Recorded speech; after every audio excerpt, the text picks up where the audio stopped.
Hi, I'm Attorney Ben Schwartz. Today we're going to take up a topic or a question of how do you feel about insurance companies buying judges?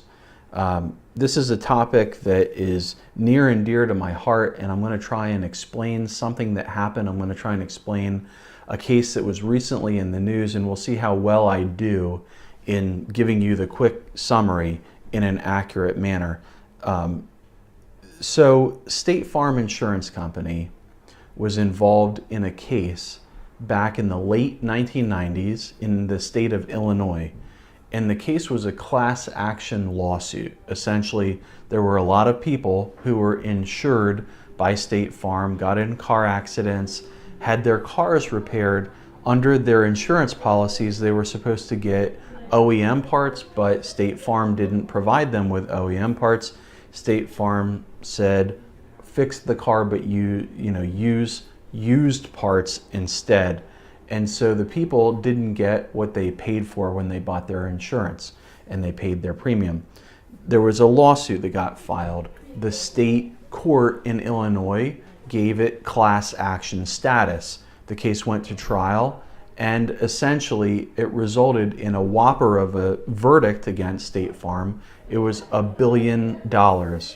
That verdict went up on appeal, and the Illinois Supreme Court struck it down.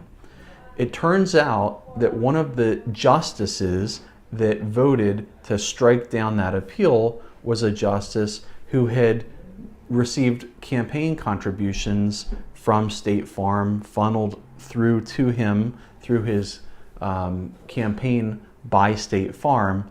And we're talking about not a small amount of money.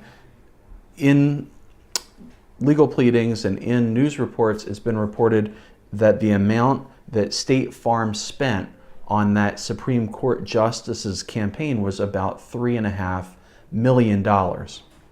Well, the plaintiffs in that lawsuit, the people who were given the $1 billion judgment, found out that one of the justices who got on the Supreme Court and struck that award was elected by State Farm, elected by the people, using those State Farm campaign contributions, and he never disclosed it to anyone, and State Farm certainly never disclosed that fact to anyone. And the justice, maybe he should have recused himself rather than ruling on a case directly involving State Farm.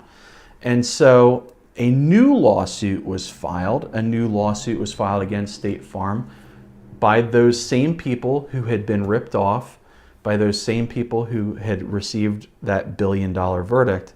A new lawsuit was filed against State Farm under the federal RICO Act, the Racketeer Influenced Corrupt Organization Act. And under that act, under that lawsuit, they were seeking reinstatement of the $1 billion award plus treble damages, 3 times damages, which the law allows.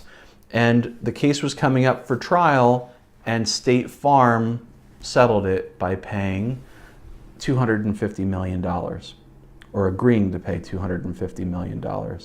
And the case is scheduled for a fairness hearing in Illinois on that proposed settlement. It's not a final settlement, it's a proposed settlement. So it's something that made the news.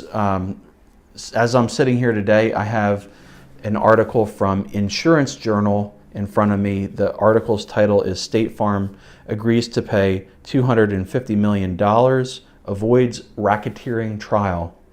And this is an article by Jeff Feely and Margaret Cronin Fisk. Jeff Feely is someone that I know. Also, it looks like Tim Bross.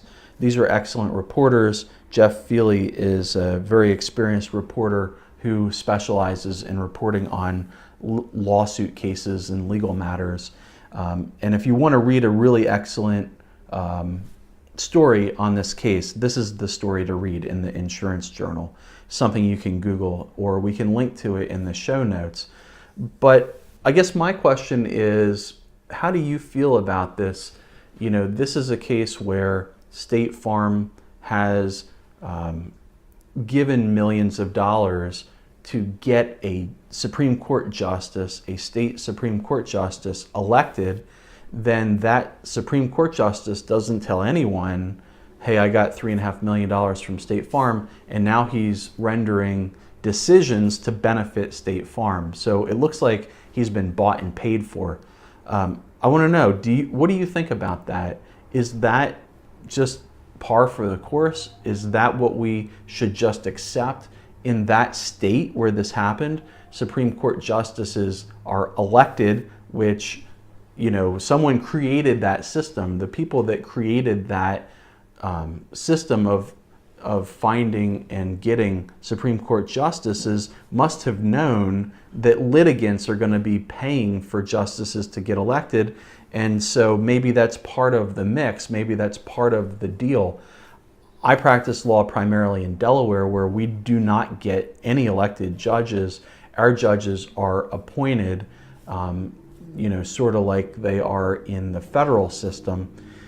In the state of Delaware, we don't have elections for judges. We don't give money to judges so that they can run their campaigns. And I think that takes out a lot of this sort of, corruption, if you want to use that word, if you want to go that far. It takes it out of the system.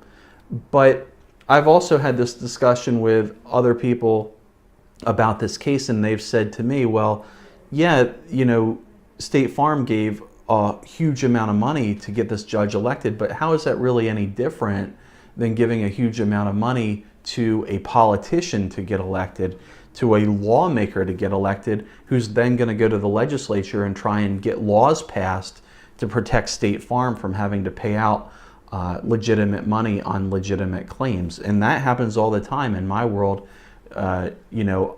In the Delaware legislature and in the federal legislature, there are constantly bills being filed and lobbied for by insurance industry representatives that would, eliminate your ability to sue someone if they negligently injured you, or limit the damages that you might be able to collect if a doctor negligently kills your spouse or your parent or your child.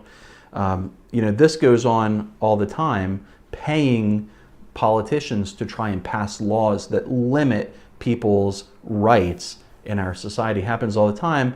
And so how is it different when you're paying a judge to rule favorably? How is it different from lobbying activities where you're paying legislators to do essentially the same thing?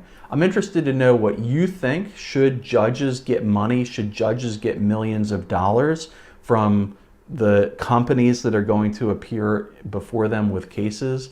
Or is it a bad system? Like, how do you oversee a system where these sort of campaign contributions can be made to judges or Supreme Court justices?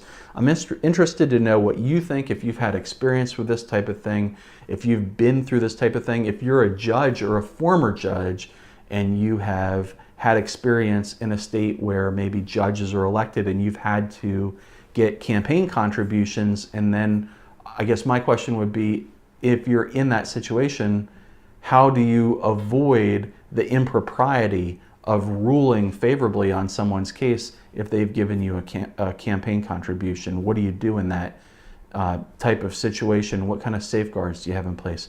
I'm Attorney Ben Schwartz.